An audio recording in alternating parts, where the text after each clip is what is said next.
आज हम आपको वट सावित्री व्रत पर सुनी जाने वाली सत्यवान और सावित्री की कथा सुनाने जा रहे हैं। एक समय की बात है, एक अश्वपति राजा थे। उनकी कोई संतान नहीं थी। राजा ने संतान प्राप्ति के लिए अनेकों यज्ञ किए, जिसके फलस्वरूप उन्हें एक तेजस्वी कन्या की प्राप्ति हुई। राजा ने कन्या का नाम सावित्री रखा। समय बीतता गया और सावित्री विवाह योग्य हो गई। एक दिन राजा ने सावित्री से कहा, सावित्री, अब तुम विवाह योग्य हो गई हो, इसलिए स्वयं अपने लिए योग्य वर की खोज करो। पिता की बात मानकर सावित्री मंत्रियों के साथ यात्रा पर निकल गई। अनेक ऋषियों के आश्रमों, तीर्थों और जंगलों में घूमने के बाद वह राजमहल लौट आई। संयोगवश उस समय उसके पिता के साथ देवर्षि नारद भी थे। सावित्री ने उन्हें प्रणाम किया। राजा अश्वपति ने सावित्री से उसकी यात्रा का समाचार पूछा।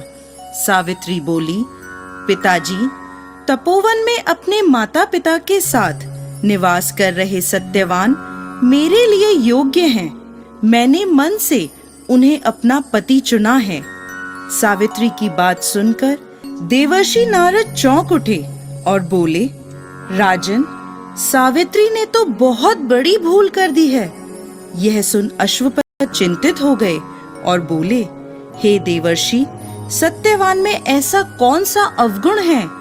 इस पर नारद जी ने कहा, राजन, सत्यवान के पिता शत्रुओं के द्वारा राज्य से वंचित कर दिए गए हैं। वह वन में तपस्वी जीवन व्यतीत कर रहे हैं और अपनी दृष्टि खो चुके हैं। राजन, सबसे बड़ी कमी यह है कि सत्यवान अल्पायु है। 12 वर्ष की आयु में से अब उसके पास केवल 1 वर्ष की आयु शेष रह गई है। नारद जी की बात सुनकर अश्वपति ने सावित्री को समझाया कि वह किसी दूसरे उत्तम गुणों वाले पुरुष को अपने पति के रूप में चुन ले। सावित्री बोली, पिताजी, नारी अपने जीवन में केवल एक ही पति का वर्ण करती है। अब चाहे जो भी हो, मैं किसी दूसरे को अपने पति के रूप में स्वीकार नहीं कर सकती।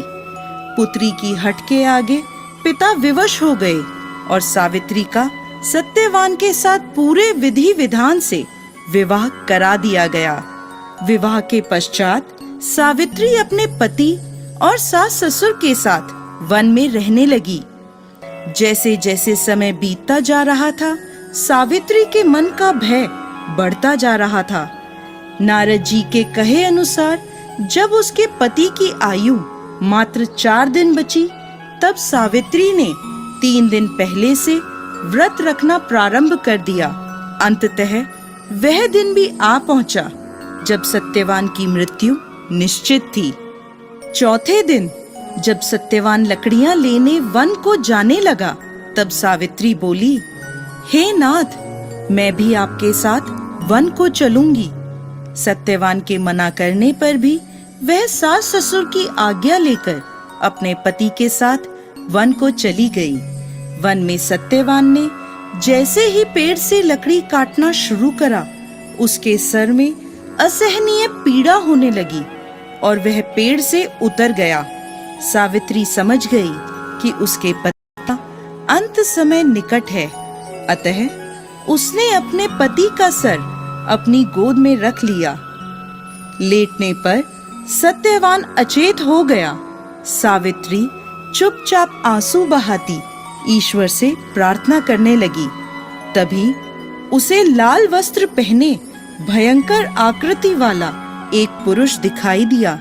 वह साक्षात यमराज थे। सावित्री बोली, महाराज, आप कौन हैं? यमराज ने उत्तर दिया, सावित्री, मैं यमराज हूँ और तुम्हारे पति के प्राण हरने आया हूँ। सावित्री बोली, प्रभु, सांसारिक प्राणियों को लेने तो आपके दूत आते हैं, क्या कारण है कि आज आपको स्वयं आना पड़ा? यमराज ने उत्तर दिया, सावित्री, सत्यवान धर्मात्मा तथा गुणों का सागर है।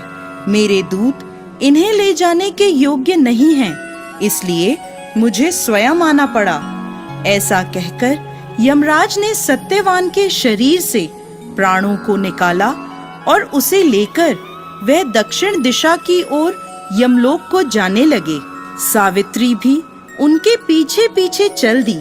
सावित्री को अपने पीछे आता देख यमराज बोले, सावित्री, तुम मेरे पीछे कहाँ आ रही हो? सावित्री बोली, मेरे पति जहाँ जाएंगे मैं भी वहीं जाऊंगी, यही मेरा धर्म है। यमराज के बहुत समझाने पर भी सावित्री नहीं मानी। उसके पतिव्रता धर्म की निष्ठा को देखकर यमराज बोले, तुम अपने पति के बदले कोई भी वरदान मांग लो। सावित्री ने अपने दृष्टिहीन सास ससुर की आंखें मांगी और यमराज ने तथास्तु कहा और आगे चले। फिर से सावित्री उनके पीछे पीछे चल दी। तब यमराज ने सावित्री से कहा, एक और वर मांग लो।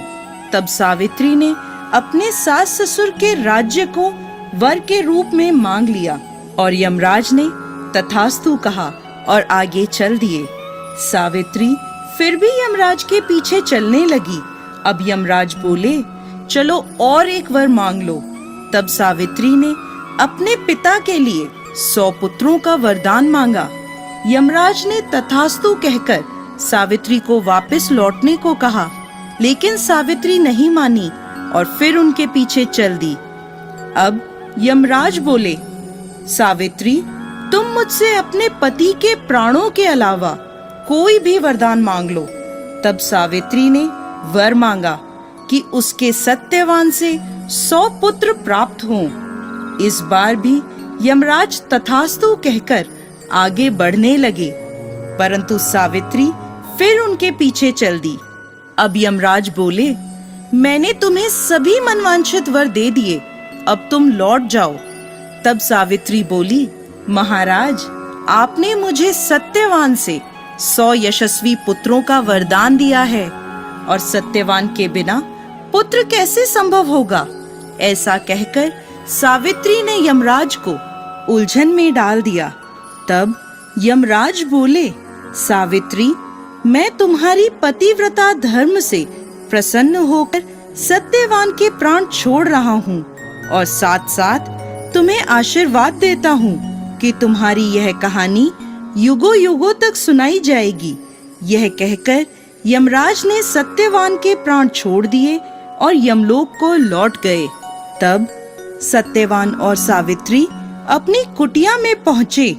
वहाँ उनके माता पिता की आंखों की दृष्टि भी लौट आई थी और उन्हें अपना खोया हुआ राज्य पुनः मिल गया था। दोस्तों, यह थी वट सावित्री की व्रत कथा। यह व्रत करने और कथा सुनने से विवाहित स्त्रियों के जीवन के सभी दुख दूर होते हैं और उनके पति को लंबी आयु मिलती है।